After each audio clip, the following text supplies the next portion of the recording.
We are joined by LSU head coach Ed Orgeron. We only have about 10 minutes in this room, so we're going to jump right into questions. Let's start here on the left side, front row. Coach, how gutsy are players when they try to do an impersonation of you? Do they do it to your face, and if so, who's got the best one? You know, I haven't had one do it to my face yet. But I do appreciate it. I think it's great humor, and I think it shows respect.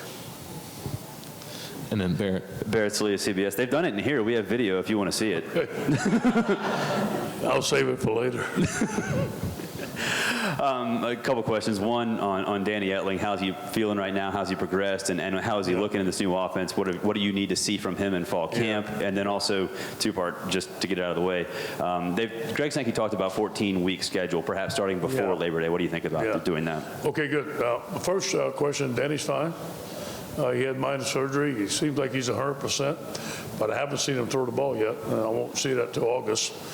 I hear he's doing okay, though. He needs to keep on doing the things he's doing. The reason we had a quarterback competition is because we had pro-style quarterbacks and dual-threat quarterbacks. I wanted Matt to see both and decide which one he likes best. Right now, if we play today, Danny would be our starter, but, you know, we haven't seen Miles Burnett in action yet. And the other guys are just learning the offense. So we like Danny. We love his attitude, and we think he's a great competitor. And by the way, he thrives in the competition. The 14-week season, whether they do it or not, I'm not that familiar with it. I like what we're doing right now. But if they voted in, obviously we have to do it. Right side, third row. Jim Johnson, Southern Pigskin. Just looking at the sheer production that James Conner had under Matt Canada, what are your expectations for Darius? Yeah, well, obviously Darius is a very good back. I feel that Darius is one of the top players in America, if not the top player. I think by the end of the year, Darius Geis will be one of the best players in America under Matt Canada's offense, and another year him being the featured back. Again, last year, Leonard was the featured back, Darius was second team, and he led the SEC in rushing. Left side in the very back. Coach, how you doing? Can you talk about what is your idea of the underclassmen deadline? Because I know it's been a big topic this summer, especially this spring. So can you give us your idea of what you would do in that situation? Are you talking about the early signing date? Yes. No, the underclassmen for draft. Oh, yeah, okay, I got you. Yes, I think that the underclassmen for draft eligibility, I'm not really familiar with what you're talking about. Can you ask me that again? Basically, just saying, what is your idea? Maybe that's not a good question, but can you give us your perspective on having the draft eligibility further away from what it is? I know it's in January, but since we have bowl games and things like that, would you want to push back? I got you. I understand. If it becomes a distraction during bowl time, yes, it'd be nice if they put it back. It would be nice if they put the deadline as far away from bowl and college football playoffs as possible. Yes. February, March? Yes, as far away as possible. In the middle aisle on the camera. Yeah. Hi, Molly Walsh from the Tuscaloosa News. We have a research project on should your kid play high school football. What are your thoughts on the matter and why or why not? What was the question? Should your kid play high school football? Maybe not your kids specifically, but kids in general. Should kids play football? Should kids play high school football? Yes. What? It's a great sport. I love high school football. Where would I be without football? I love going and watching my kids play. You know, one of the greatest things I ever did was take a year off and attend my kids' high school football games at Mandeville High. It was one of the best things I ever did being a parent. High school football leads into college and leads into education. Football and sports, it gives us opportunities as young men that we'll never ever have. Yes, I'm for high school football. Good question. All right, Rachel, and then. Yeah, Coach, not everybody in the world gets a chance to do something they love, being the head man in the same conference 2 times over. I'm curious how Ed O, Coach O, the second time around is better. Well, you know, here's I came to Ole Miss in 2005 as a successful defensive line coach and had tactics that I used as the defensive line coach, coaching Warren Sapp, Cortez Kennedy, and Russell Maryland. They worked. Well, they didn't work coaching the team that way. And I learned that. And, you know, I had a great opportunity at Ole Miss, and I'm very grateful for the Ole Miss people hiring me and taking a chance, but I didn't get the job done. So when I left, I talked to my mentors, I talked to a lot of people, and, you know, it's easy to do this when you don't have success, but I have to look at myself in the mirror and what I need to change. And there's a lot of things I did change as a coach. I'm calmer now. I don't do the things that I used to do. I don't take my shirt off and do all that stuff. But I think one of the two major things that I changed was I decided that I was going to treat every team member the same way that I treat my sons. I'm going to care about them, show them that I love them, have their best interest in mind at all times. And then the next thing is I was going to treat every assistant coach with utmost respect.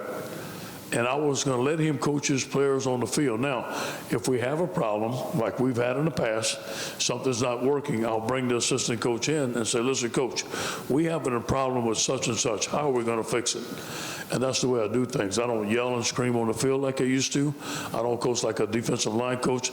I'm more of a head football coach. That's a great question. Thank you for asking me. Back row on the left. Hey, Coach, you're a past assistant at Tennessee, and you're traveling to Neyland Stadium in November. What are your thoughts on that game? Well, it's a long way from now, but obviously it's always going to be about our players. It's always going to be about the LSU Tigers. I will say this to you. I really enjoyed my year in Knoxville. I think Tennessee is a great place. It's a great area to recruit. The people were great to me. Neyland Stadium is one of the best places to play in the world. It's going to be a tremendous road opportunity for our football team. Back row on the left. Ed, Ben Baby from the Dallas Morning News. Two questions here. One, why were y'all so successful in running the ball against A&M that last game of the year? And then the second is, why have y'all been so successful in general against A&M since they've been in the SEC? Say that again now. Okay, first question is, why were y'all able to run the ball well in that game against A&M last year? Second one, in general, why are y'all so good against A&M year in, year out? You know what? We pride ourselves at LSU on being a physical football team. I'm a physical coach. As far as the physicality of the game, I enjoyed it when I played. I enjoy coaching it. I think that everybody that comes to LSU has a physical mindset about them. We've had tremendous offensive lines.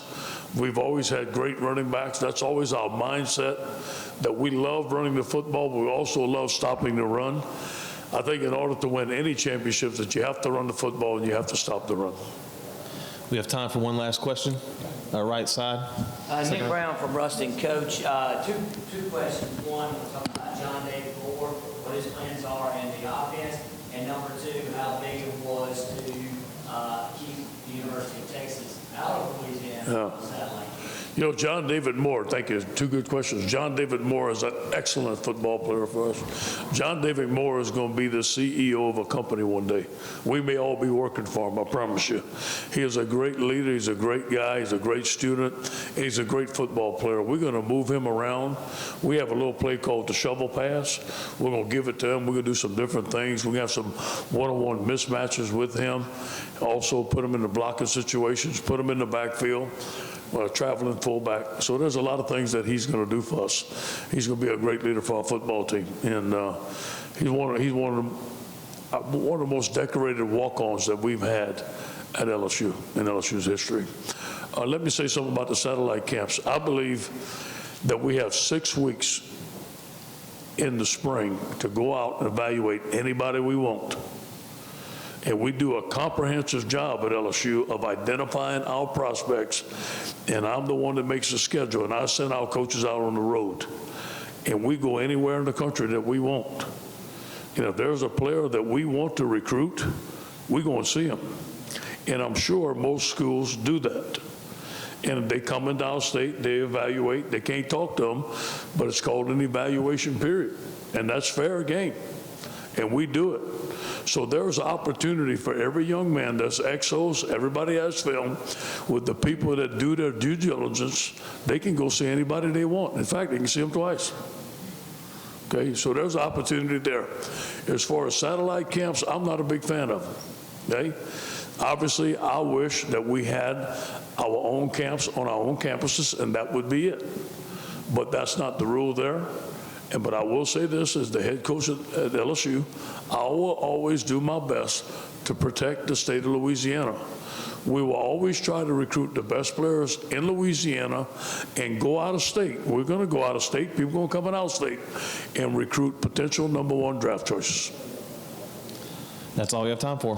Thanks, Coach. Thank you, my friend.